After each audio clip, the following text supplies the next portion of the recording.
यीशु बुला रहा, यीशु बुला रहा, तेरा नाम ले लेकर तुझे यीशु बुला रहा, तेरा नाम ले लेकर तुझे यीशु बुला रहा। हालेलुया, हालेलुया, यीशु की स्तुति हो, यीशु की स्तुति हो, यीशु की आराधना हो। यीशु की आराधना हो। हालेलुया। हालेलुया, आज यीशु हम सबको बुला रहे हैं अपना प्यार अनुभव करने के लिए, अपने प्यार के सागर में डूबने के लिए यीशु हमें बुला रहे हैं। जब एक व्यक्ति यीशु का प्यार में डूब जाएंगे, वे एक नया सृष्टि बन जाएंगे और यीशु के प्यार में जीने वाले हम बन गए तो हम और शक्तिशाली बनते जाएंगे।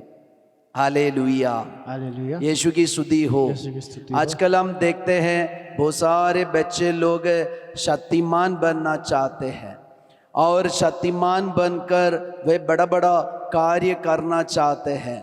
और अगर हम अपने जीवन में बचपन का, युवावस्था और बुढ़ापे में भी शक्तिमान बनना चाहते तो एक ही रास्ता है, यीशु को अपने जीवन में एक्सेप्ट करो।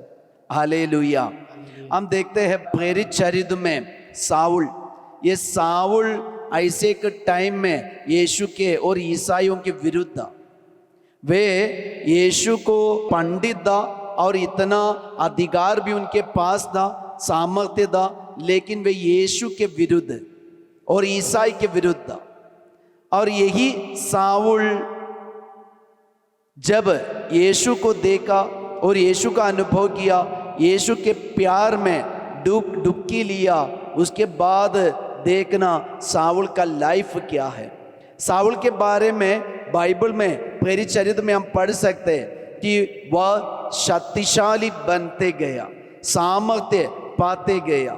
ये शक्ति साउल को कैसे मिला, ये हम जानना जरूरी है।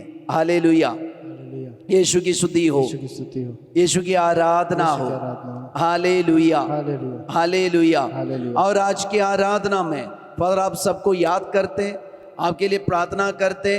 आपने जो निवेदन अपने घर में लिख के रखा है उसके ऊपर हाथ रखकर प्रार्थना कीजिएगा। आप अपने परिवार को याद कीजिए, माता पिता को याद कीजिए। ये डेली ब्लेसिंग द्वारा आपके जीवन में, परिवार में यीशु का आशीर्वाद मिले और हमारे घर में परिवर्तन आए। हम एक झुंड होकर और एक मन होकर, एक हृदय होकर जीने वाले बन जाए। जरूर यीशु हमारे घर में, परिवार में अपना चमत्कार प्रकट करेंगे। आप विश्वास रखिए और भरोसा रखिए। और यीशु ने जो प्रॉमिस किया था, यीशु ने जो प्रतिज्ञा दिया है, वो अपने प्रतिज्ञा के प्रति सत्य प्रतिज्ञा है। वह अपने यीशु हमारे जीवन में ये सब कुछ पूरा करेगा। यही आशा के साथ हम ये विश्वास की यात्रा में आगे बढ़े। आज कुछ लोग विशेष रूप से प्रार्थना मांगे, हम उन सब का नाम लेके प्रार्थना करते हैं। जोसेफ ब्रेन स्ट्रोक हो गया और वेंटिलेटर में है, विशेष रूप से हम उनके लिए प्रार्थना करेंगे। रीता अपने परिवार में शांति मिलने के लिए, एकदम टूटे और परिवार में अशांति फैला हुआ है, शांति प्राप्त करने के लिए प्रार्थना मांगे। प्रकाश जीव की बीमारी से चंगाई पाने के लिए प्रार्थना मांगे हैं। पुष्पा जमीन का प्रॉब्लम से छुटकारा पाने के लिए, बच्चों को अच्छा नौकरी मिलने के लिए और आशीष पाने के लिए वे प्रार्थना मांगे। और कुछ लोग अपने दादी माँ के लिए और दादू के लिए भी प्रार्थना मांगे, अपने पुत्र बच्चों के लिए, संतान के लिए प्रार्थना मांगे हैं। और दर्द से जोड़ों में जो दर्द है, ऐसे कई लोग प्रार्थना मांगे हैं। उन सबको हम याद करते, प्रार्थना करते। आप इस वक्त बीमार है, शायद कुछ लोग बिस्तर पर होंगे, अब ये डेली ब्लेसिंग में भाग ले रहे। फादर आपको याद करते, जरूर यीशु आपको देखते हैं, आपका दुख दर्द, आपका पीड़ा यीशु देख रहे। यीशु आपको सांत्वना देंगे, यीशु आपको आशीष देंगे। हालेलुया। आप जरूर शक्तिशाली बन जाएंगे, आप ईश्वर का सामर्थ्य आप पर पड़ेंगे। ये हमारा विश्वास है, हमारी प्रार्थना है। हालेलुया। आज का वचन हम लोग सुने, परिचरित अध्याय 9 संख्या 20 में हम पढ़ते हैं, साउल कुछ समय तक दमिश्क के शिष्यों के साथ रहा। जब उनको परिवर्तन मिला, यीशु को प्राप्त किया, उसके बाद साउल ने क्या किया, कुछ दिन दमिश्क के शिष्यों के साथ रहा। उस समय ये साउल क्या बोल रहे थे, इसी का ध्यान हम लोग देना। साउल अभी क्या बोल रहे, वह शीघ्र ही सभागृहों में ईसा के विषय में प्रचार करने लगा कि वह ईश्वर के पुत्र है। हालेलुया। अभी साउल जो इतना दिन तक ईश्वर के पुत्र के विरुद्ध था, लेकिन आज हम देख रहे कि ईश्वर के पुत्र के बारे में गवाही दे रहे, शिक्षा दे रहे, ज्ञान दे रहे, सच्चाई को बता रहे।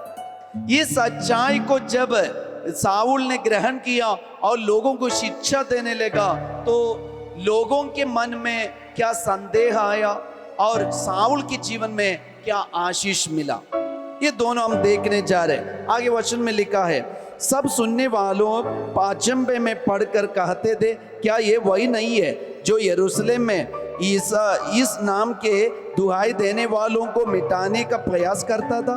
क्या यह यहाँ इसलिए नहीं आया कि उन्हें बांधकर महायाजकों के पास ले जाए?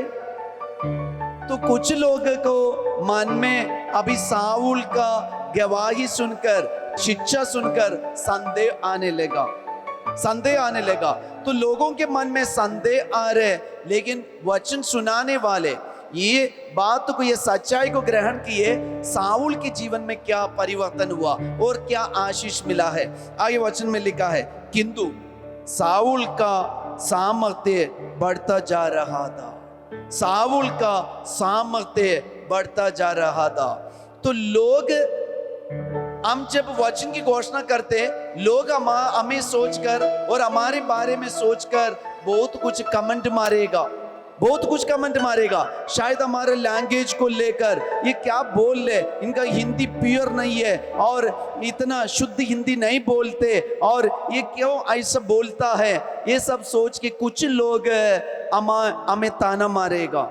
लेकिन वचन में हम पढ़ते, जब साउल यीशु के बारे में शिक्षा दे रहे थे और ये बता रहे थे, साउल का सामर्थ्य बढ़ता जा रहा था, और वह इस बात का प्रमाण देकर कि ईसा मसीह है, दमिश्क में रहने वाले यहूदियों को असमंजस में डाल देते थे। तो देखना, अभी साउल वचन की घोषणा करते गया, उनका सामर्थ्य बढ़ते गया, और लोगों का विश्वास और लोगों का संदेह, तो लोग संदेह में पड़ जाते। और यहाँ साउल लोगों का संदेह लेकर डरते नहीं थे, और लोगों का विश्वास देकर डरते नहीं थे, बल्कि वह और ईमानदारी से और जोर से और विश्वास के साथ और उत्साही होकर लोगों को शिक्षा दे रहे थे, सत्य की शिक्षा दे रहे थे, सच्चाई बता रहे थे। यीशु कौन है, यीशु ने कलीसिया की स्थापना की, और यीशु हमारे लिए क्या किया है, क्यों क्रूस पे मरा है, वो प्यार का कारण क्या था, ये सब कुछ ईश्वर के पुत्र जीवंत मसीह के बारे में ये साउल दे रहे थे, शिक्षा दे रहे थे।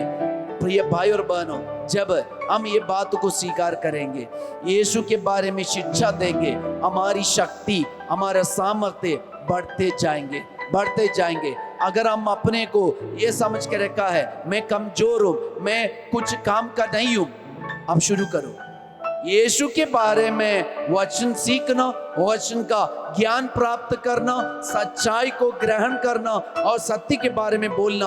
आप बढ़ते जाएंगे, आपका सामर्थ्य बढ़ते जाएंगे, आप और भी शक्तिशाली बनते जाएंगे।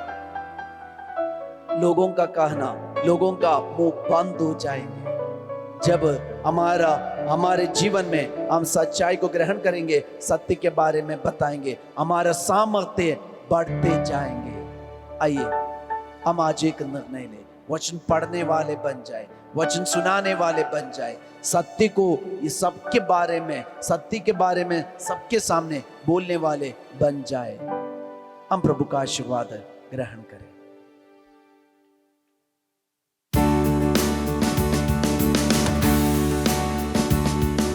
वचन तेरा है प्रभु, जीवन की ज्योति है। वचन तेरा है गुरु, अनंत जीवन है। वचन तेरा है गुरु,